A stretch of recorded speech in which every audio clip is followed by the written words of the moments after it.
Share ko lang yung ginagawa ng big players like Starbucks in their marketing. Tara, check natin.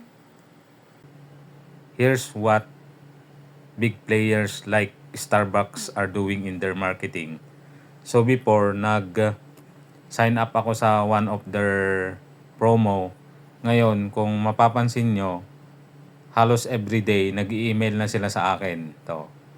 So, pag ganito, yung Starbucks in terms of coffee, magiging top of mind ko na sila. So, yan, di na ako nakawala sa kanila. So, ganito yung ginagawa ng big brands in their marketing para lagi ko silang maalala when in terms of coffee. So, sa post nila may mga promo, offer, ganyan, rewards.